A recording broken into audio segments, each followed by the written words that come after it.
Et moi, je trouve que la jeunesse, c'est anglo-saxonisé, la jeunesse française. Alors, dans ces cas-là, est-ce que tu adaptes le modèle au changement des populations ou est-ce que ce sont les populations qui doivent s'adapter à notre modèle? Aujourd'hui, Oui, ça commence à devenir de plus en plus compliqué. Franchement, on a des générations, d'enfants qui arrivent en sixième, qui savent pas lire ni écrire. On a des générations de jeunes qui sont, ensauvagés. On a un décrochage scolaire qui est très important. On a une école qui ne tient plus du tout ses promesses et qui n'est plus Ouais. un vecteur de mobilité sociale. On a des élites qui de plus en plus mettent leurs enfants, dans des écoles privées pour les faire échapper à l'école publique. Donc je trouve que c'est une bonne mesure, qu'il fallait la prendre, mais je pense que, je C'est pas la crains, si tu priorité. veux, le gadget de communication, Laura, alors qu'il y a d'autres priorités. Laura Gabali. Moi, je crois que le cadre sur le port des signes religieux à l'école, il a été posé en 2004. C'est la loi de 2004 sur le port des signes religieux à l'école et qu'il interdit tout signe qui peut s'apparenter à un signe religieux. Et moi, je me souviens quand j'étais au lycée qu'il y avait le proviseur, Monsieur Clinet, s'il nous écoute, qui était devant la porte Tu du lui diras lycée quel tous les souvenir tu as matins. laissé. Non, mais tous les matins. Et On moi, salue Monsieur j'arrivais. Clinet. Et voilà. Et moi, j'arrivais avec un bonnet ou une casquette. Et tous les matins, je me faisais gronder. Il disait, Flora, on enlève le bonnet, on enlève la casquette. Pas parce que c'était de ma part une manifestation d'un signe ostentatoire ou religieux, c'était plutôt une attitude mode, mais parce que lui, la fermeté, la règle, c'est la règle, et donc on n'arrive pas la tête couverte à l'école.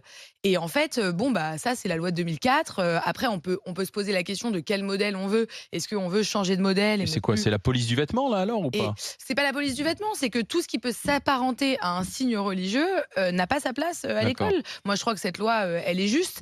Sauf que Elle est une certaines- exception dans le monde. certaines jeunes filles vont te dire que c'est pas un signe religieux, c'est un vêtement culturel, c'est une Oui, mode. mais à partir du moment où on peut Voilà. considérer qu'une casquette est un signe religieux, je pense qu'on peut considérer qu'un abaya. Non, la est un casquette, signe on religieux aussi. te demande pas de retirer la casquette parce que c'est un signe religieux, c'est plus parce qu'il faut avoir une tenue correcte, Ah non, entre non, non, guillemets, c'est pas un parce que bonnet. la tête couverte, ça peut être Ah bon apparenté à un signe religieux. Ouais. Donc en fait, je pense qu'à un moment, on pose un cadre légal. Après, est-ce qu'on veut re-questionner le modèle français de laïcité qui est, on le sait, une exception dans le monde? Est-ce qu'on a envie de faire les choses autrement? Ça peut être l'objet d'un débat, mais je suis assez d'accord avec Charles Ouais, Consigny. C'est une mesure gadget de Comment faire la ça va se rentrée passer là-dessus. devant les Parce que la loi, établissements? elle existe depuis 2004. Est-ce qu'on va renvoyer des jeunes filles Bah, chez elles? Ce qui est déjà le cas. Et Mais parce comme on le que- faisait, parce tu que sais, moi elles ont ce vêtement. moi, j'étais dans un établissement privé catholique, Ah. de mauvais niveau par ailleurs, T'es arrivé en soutane? grâce auquel j'ai pu passer d'une année sur l'autre malgré mes notes catastrophiques. Un En établissement aube? très sympathique qui a beaucoup monté depuis, qui s'appelle Massillon. Je salue, moi aussi, Voilà, faisons ça, le- saluons nos proviseurs. le Vous personnel. n'avez pas des très bons souvenirs, visiblement. Moi, j'ai des très bons souvenirs, Ah bon mais si, j'ai des bons souvenirs, puisque j'avais par exemple 0 de moyenne en maths, et je passais quand même dans l'année supérieure. Ah oui, c'est Il bien. faut dire que j'étais délégué de classe et que je pouvais me défendre au conseil de classe. Mais c'était un lycée, On imagine un le collège- petit Charles en lycée délégué de classe. très sympathique. Et je peux vous dire que les jeunes filles qui venaient, par exemple, habillées d'une manière qui pouvait être perçue comme vulgaire, avec un sous-vêtement qui Oui, mais dépassait, c'était privé. Ouais, ça, c'est un autre sujet. elles étaient renvoyées chez Là, c'est elles. Ouais, mais là, bon. c'est l'école publique. On va dire, on renvoie chez elles des jeunes filles qui bah, suivent raison de simplement une mode.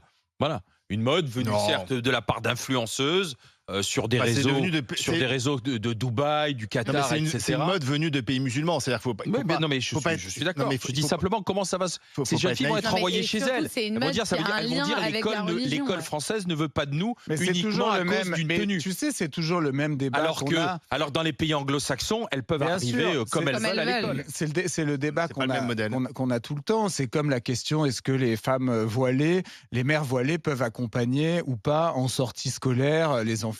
T'as beaucoup de gens qui sont contre. Moi, je considère que ça pose pas de problème et qu'on peut aussi se détendre un petit peu sur ces questions. Mais il faut pas sous-estimer le côté prosélyte de la baya. Après, je pense que ce que tu soulevais au début de ce débat, Alain, est le point essentiel, c'est que je pense que si cette décision est attaquée devant le juge administratif, je ne vois pas comment elle va résister devant le juge administratif. Il n'y aura pas de nouvelle loi parce qu'a priori, pour l'instant, il y a une circulaire qui Mais la circulaire peut être attaquée avait devant le été juge mise en place. administratif. Il y a une loi, celle de 2004, on peut l'appliquer, puisque à l'époque, la loi avait prévu quand même que. On parlait du voile, de la kippa et de la grande croix en 2004. Il n'y avait pas la baya, mais la loi avait prévu quand même que d'autres signes pouvaient apparaître. Oui, et mais que la ces signes baya, devaient être également combattus. Alors, et pardon, et je termine. L'argument d'Alain qui dit oui, mais oui, ces jeunes filles vont être stigmatisées. On avait dit exactement la même chose en 2004 en disant ceux qui étaient contre l'interdiction du voile disaient oui, mais ces jeunes filles vont sortir de l'école. C'est pas vrai. Ces jeunes filles ont continué à aller à l'école. Elles ont simplement retiré leur voile. Oui, mais et là, la tu verras baya, que les jeunes filles retireront leur abaya. Elles viendront en jean comme toutes les C'est gamines. juste D'abord, je sais pas si c'est souhaitable de venir en jean. L'abaya, c'est une tunique. Donc, Oui. c'est compliqué quand même de déterminer qu'est-ce qui est juste une espèce de cardigan pour ne pas avoir froid et qu'est-ce qui est. Tu verras que ça va être compliqué. On va encore passer beaucoup de temps à faire des polémiques sur des problèmes qui sont, selon moi, quand même assez anecdotiques. Hein. Oui, mais Il y a une loi, sauf on a que fait un choix, le modèle français, il y a une loi en 2004. Depuis, peut l'appliquer. oui, mais depuis 2004, Oui, ça reste un sujet. Non, mais depuis 2004, en 20 ans, les populations ont changé. Les jeunes filles ont changé. Un autre mode de pensée les et réseaux autres s'est sociaux, développé les réseaux avec les sociaux sont arrivés, surtout. réseaux sociaux. Et moi, je trouve que la jeunesse s'est anglo-saxonisée, la jeunesse française. Alors, dans ces cas-là, est-ce que tu adaptes le modèle au changement des populations ou est-ce que ce sont les populations qui doivent s'adapter à notre modèle ? Aujourd'hui, ça commence à devenir de plus en plus compliqué.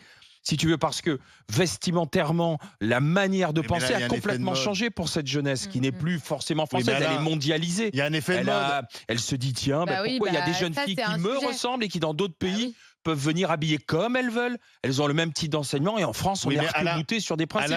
Donc c'est pour ça les coups de boutoir font que est-ce qu'on s'adapte au changement de la population ou est-ce que la population s'adapte à un modèle qui est peut-être en train de se fragiliser. Oui, enfin là, déjà, on parle pas de tous les établissements scolaires, parce qu'on a l'impression que les abayas, il y en a dans tous les établissements. Il y en a beaucoup dans des quartiers où il y a une population d'origine étrangère plus importante. Effectivement, il y a ces jeunes filles. C'est pas que l'islam n'est pas réservé aux étrangers. Hein. Il y a beaucoup de Français qui sont musulmans. Oui, enfin, c'est quand même une population. C'est des jeunes filles qui sont nées en France, mais qui leurs parents étaient étrangers et qui effectivement, il y a une recherche identitaire. Ou grands-parents, il y a une recherche identitaire. On a bien compris. Et il y a aussi sans doute un effet de mode. Et puis, comme c'est interdit quand t'es ado, quand c'est interdit, t'as envie de faire quelque chose qui est interdit. Tout ça, on comprend. Mais si on n'est pas un peu clair aussi sur nos règles, dans ce cas-là, après c'est compliqué pour le chef d'établissement parce que on laisse la baya et puis finalement on va laisser des tenues un peu n'importe. Voilà, moi je trouve qu'une fille ou un garçon, on vient pas n'importe comment à l'école, c'est normal. Il y a une espèce de respect aussi de l'institution. D'accord. Non, je suis d'accord avec ce que dit Olivier. Sans être réac, je pense qu'on peut serrer la vis sans être réac et pas laisser. Ça peut d'ailleurs être le prélude à ne pas laisser n'importe quoi tout le temps, une espèce de bordel généralisé comme c'est de plus en plus le cas dans les établissements scolaires français. Oui, mais moi, je pense que le principal problème aujourd'hui, c'est quel sort on réserve à ces jeunes filles. Dans des quartiers où même moi je le vois pas très loin. Pas très loin d'ici. Elles ont changé leur tenue, elles ont changé leur habillement. Et aujourd'hui, pour elles, ça fait partie d'une culture. Alors, ça devient un peu mal culture. Alors, c'est une influence, ça vient des réseaux sociaux et autres. Et elle se dit, pourquoi uniquement à cause de mes vêtements, on va m'interdire d'aller à l'école. Tu citais l'exemple anglo-saxon, je suis désolé, mais c'est faux, il n'y a pas d'abaya à l'école, puisque en Grande-Bretagne, il y a un uniforme. Pas dans tous les établissements. Dans la plupart des établissements, il y a un uniforme, donc les jeunes filles ont la même tenue et les garçons ont la même tenue. Peut-être que c'est ça la solution, on réglerait le problème. On met un uniforme pour tous nos enfants, et comme ça, il y a ça ne change rien au communautarisme.